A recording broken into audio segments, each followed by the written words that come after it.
Greetings. This is Arvette McLean of Speak, The Universe Listens. As a very young person, I always felt that I carried the weight of the world on my shoulders, having to make grown-up decisions in order to survive a life marked with physical, sexual, and emotional abuse. While my face was smiling on the outside, on the inside, I always secretly cried and felt miserable. However, over the years, I learned some gems that helped to turn my life around. I now get to live the life of my dreams, filled with love, travel, and wonderment. And I am absolutely passionate about sharing what I have learned with you. If you want to live your best life, tune in each week as I, along with some amazing guests, share these life-changing gems with you. Inspired to be more, do more, have more. Greetings and welcome to today's show, which is called It's Your Mind, Train It. Today we have a special guest joining us once again, Daryl Barnes. And Daryl is actually one of my first mentees. I've been knowing Daryl since he was 13 years old. And just to see his process, I'm like a little proud little mother of where he was as a 13-year-old and to who he is today as a young man. Daryl actually is an actor. He is an entrepreneur. He actually owns homes where he helps people with mental health issues have housing. And he's also a mentor to children. And he's a rehabilitation counselor. So welcome to the show. Thank you. Thank you for having me. Yes. So I asked you if you had a message, what would it be? And you actually said, I think the message would be to help people or get people to know that they should train their minds. Yeah, training your mind. Training your mind is one of it's a hard concept, and I think a lot of times we prepare for everything. We prepare for sports. Women prepare to go get their nails done, hair done, whatever. We prepare for everything else, but I don't think we prepare our minds when it comes to certain circumstances in life. Because I think when we hit rough spots in our life, a lot of people don't know how to bounce back from it. But I think you should be able to train your mind to know that anything can go wrong at any time. But you also need a plan B as well. And just being able to keep that in focus is part of training your mind. So how do you train your mind? With me, I tend to take on a lot. I feel like I can take on the whole world, but even sometimes Superman gets tired too. And so, and I think a lot of times when I feel myself being overwhelmed, I be like, hey, let me go to the gym. Let me work out about a good hour and a half. Let me get on the treadmill, because it's part of a process for me. Like I said, I grew up playing sports, so I treat life like a sport. Anything that I do, I feel like I got to train for it. So just being able to train your mind, be able to pick yourself up when you know you're falling off, that's key. A lot of times we don't know when we're falling off, or we don't have that individual in our ear to be like, get yourself together, bring it back, you know what I mean? So just being able to train yourself is main key. It's key, I feel. So how would you tell a young person how to train their mind? What specifically do they need to do? With kids are different. They're I want to call them like, I want to say kids can perform miracles because they haven't tapped into a lot of their energy. I think at an early age. So I think once you nurture them in the right way, they just take off. I recently was in a class with a kid. She was 8 years old, in an acting class, and she didn't want to talk to nobody. She was just in her little shell. by the time we finished, this kid, she just took off. I mean, she was singing, modeling, doing everything she can do, but just that little reassurance, she was able to blossom into it. And so I think with training kids, it's definitely an area for nurture. And I think as we get older, well, I know for me, I didn't figure this out to probably like late 20s, early 30s, about the training your mind thing. Because like I said, a lot of times we tend to place a lot of our eggs in one basket. So, and for me, I put my heart in everything I want to do. So I'm very passionate about it. So if it don't go my way, I'm mad. My whole world is upside down. And so for a while, when situations kept happening, I was like, well, why does this keep happening? Or individuals I'm dealing with, certain things don't work out, whether it be sports or modeling or anything. The people that I'm with, it tends to don't work out. And so I'm like, well, why am I getting upset? Like, I gave 100% in it. I get it back, you know what I mean? It'll come back in another form.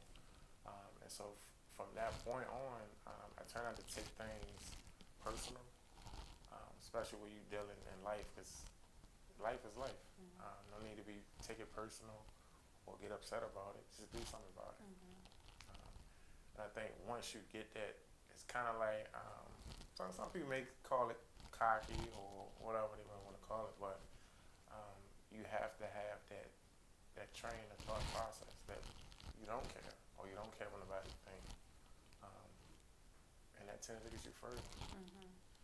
So I always hear people say you need to do this. Like, for example, people say you need to love yourself. Or like you're saying, you need to train your mind. But like no one ever tells you how to love yourself. Right. So like what's the recipe? So to you, what would be your recipe for training your mind? Recipe? Sleep. A lot of rest. And I was told before, you're not going to be your best until you get some rest. And so, you know, when you in the grind, I gotta do it. But it could be that fifth hour when you're so tired, you can mess up your whole entire plan you've been grinding for due to not resting or just being negligent to your body. But I think being good to your body is key also. And so even like with many illnesses, I think people have to train their mind.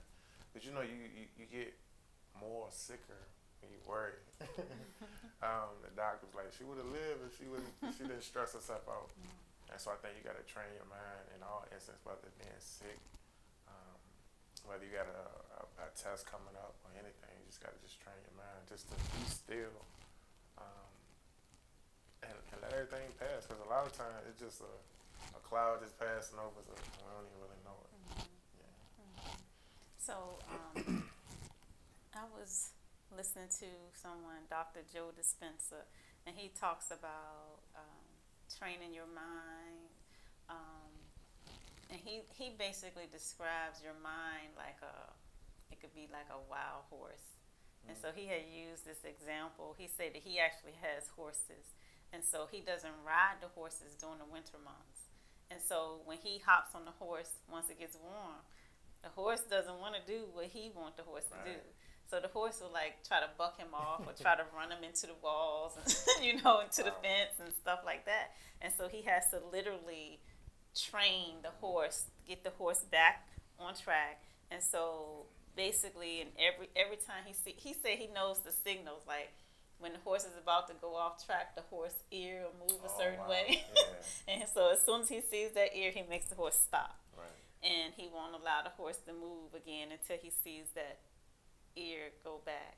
And so the whole time the horse is like like snorting and all that stuff, and then he's like, nope, you can't move, stay right here.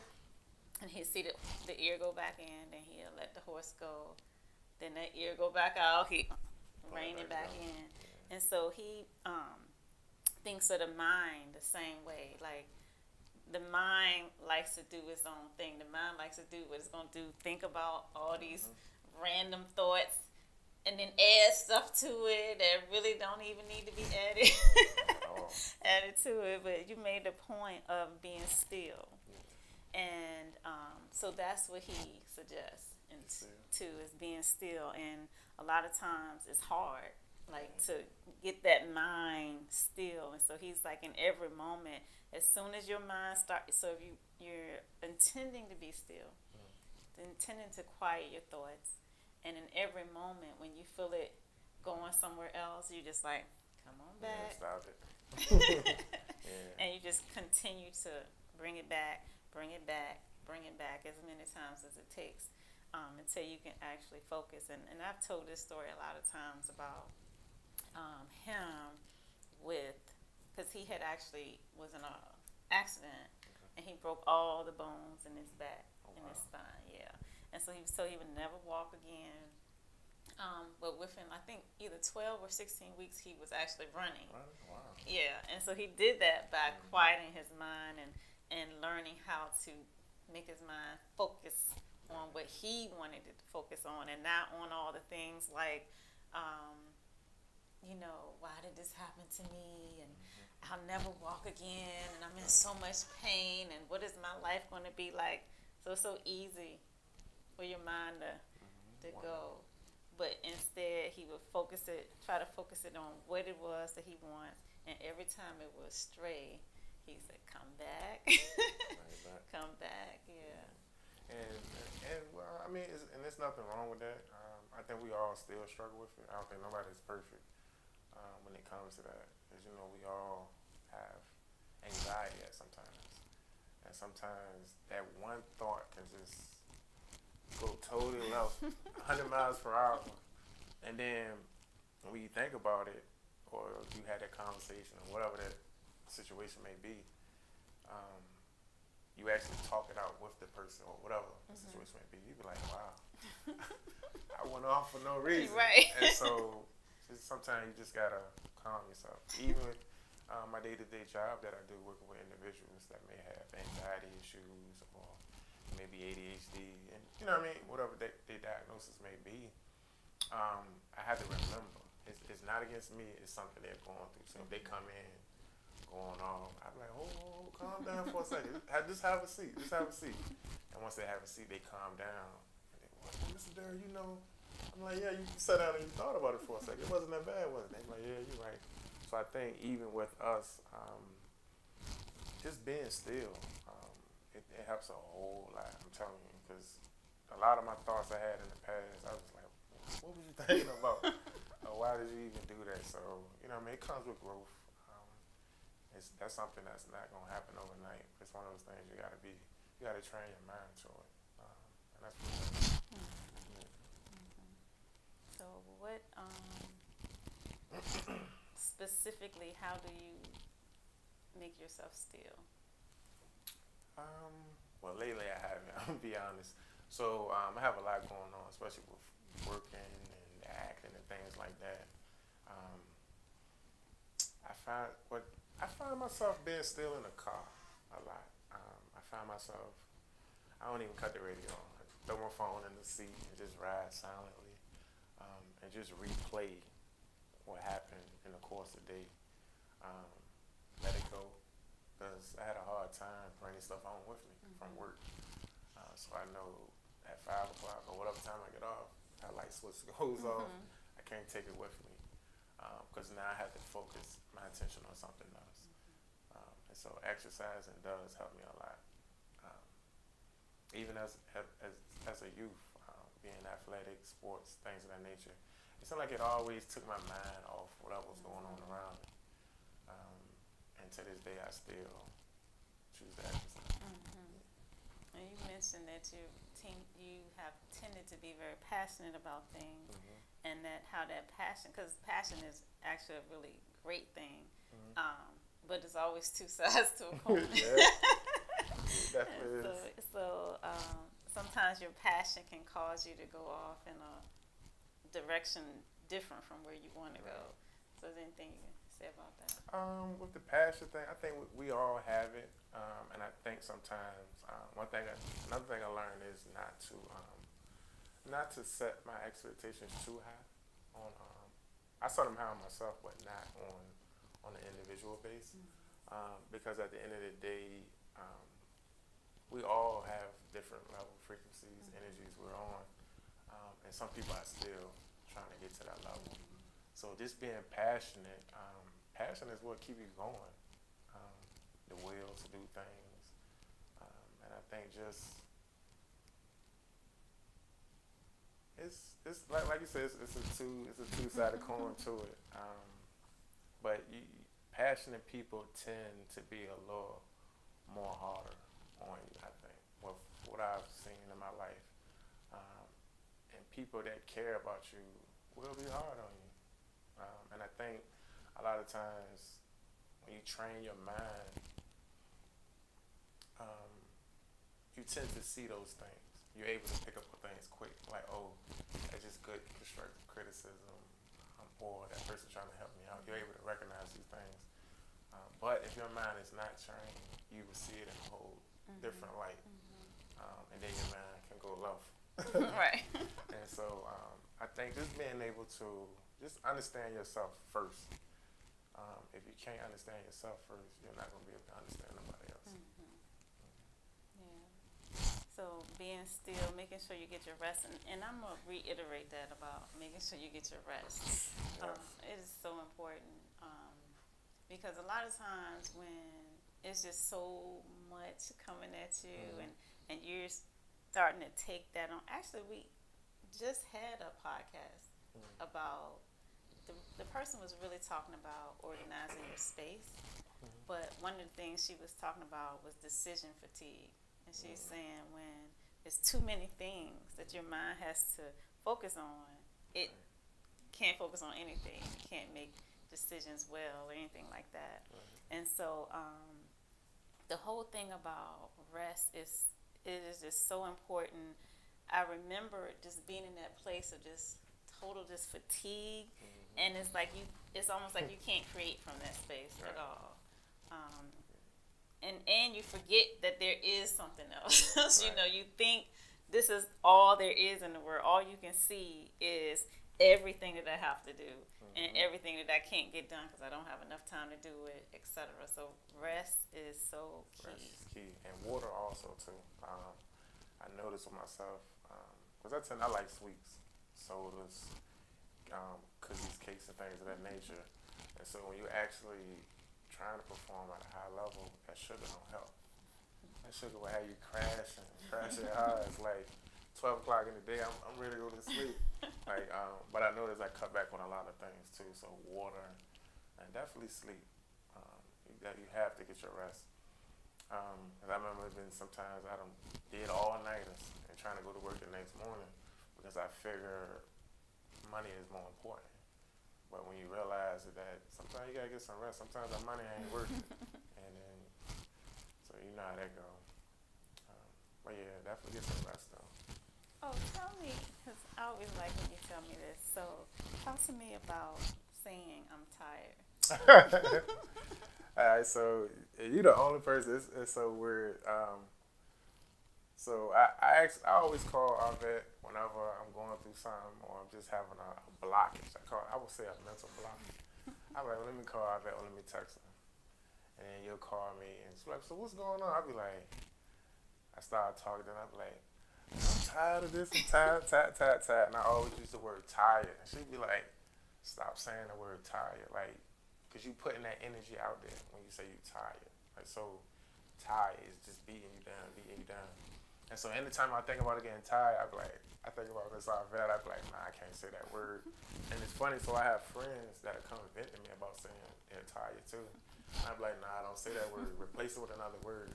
And so by me, I've trained my mind to say, no, I'm not tired. I just gotta do one more set or just go home and get some rest. But don't say you're tired because it throw you off. And I think when you say you're tired, you actually live in that word. You understand what I'm saying? So you gotta just be careful of what you project out there also, because it'll definitely be your reality. Yeah. So that is too a part of training your mind, because it's certain things that we do automatically in a sense because we've been taught this and we think this is the norm, this is what we're supposed to do, this is how we're supposed to feel, but we can choose a different feeling. And you know, I don't know if you're one of the people or not, but I know a lot of times young people will come to me and they'll be like, man, I'm so tired. And I'll be like, well, what'd you do today? Like, man, I worked 8 hours. And what else? Right. That's it. I'm tired. Like, really, you tired after 8 hours of work, you know? So, but I think we get programmed that work is supposed to make you tired. And I remember when I was young, I thought that that you were not supposed to like your job. Like, I always thought that you're supposed to be like, oh, I hate that job. And so I kind of lived into that for a little while. And then one time I had a job that I didn't hate. And I was like, oh, you don't have to you don't have to hate your job. And so that just having that experience like changed things for me. Like, okay, I don't have to hate my job. And so then I would make sure I found jobs that I loved instead of hate. Yeah, because I remember one time I took a picture for my ID badge at work, and I was happy. I was smiling in the picture, and so other people was looking at my ID badge like, well, why are you smiling in the picture? So, because I'm happy. I'm happy to be at work. This is what I like to do. So I thought that was just weird. You know, because a lot of times you see people, they frown and looking like a mug shot in the picture. But I was happy in mine, so.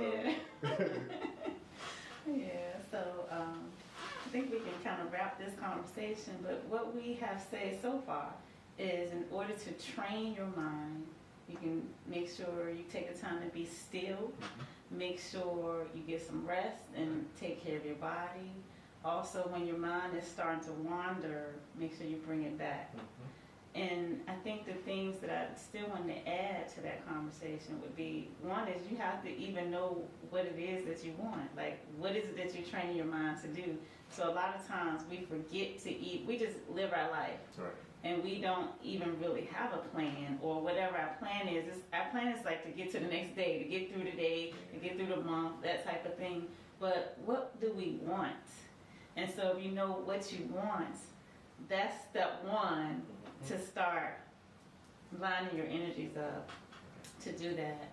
And I know when I was young, and I still do it now, but I try not to be so harsh on myself, but when I was young, I used to always put myself on punishment when I wasn't doing whatever I was to do. And so I remember when I was actually going to Ohio State, and I was just realizing I was just in a pattern. Like, I would be like, I'm going to do this, I'm going to do that, and then I wouldn't get anything done.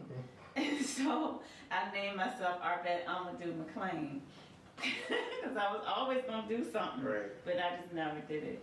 And so I actually literally started putting myself on punishment. Like, either you got to do it or you can't say you're going to do it. There's no such thing as saying you're going to do it. You just do it. And if I didn't do it, then I couldn't do anything else either. Like, I had to do what I said I was going to do. So kind of like disciplining myself. So yeah, so thank you for coming on the show again and sharing about training your mind, because like I say, like to me, you're like a great example of, because it would be so easy for you to have a different story. And people always say, well, this is what happened in my life, and these are the reasons why I can't. This is why I can't achieve, this is why I can't do better, this is why, and it's always something outside of ourselves, and you know, all of us got a story, you know, and so I totally understand how the pain of the past can make you paralyzed, but we have to find a way to rise above, to be responsible, take responsibility for our current situation versus harboring on what happened in the past. And so I congratulate you for doing that. All right. So I hope you guys enjoyed this episode of Speak the Universe Listens and took some tips on how to train your mind. And I look forward to seeing you again next week. And don't forget to check out my website, ArvetteMcClain.com. Till next time.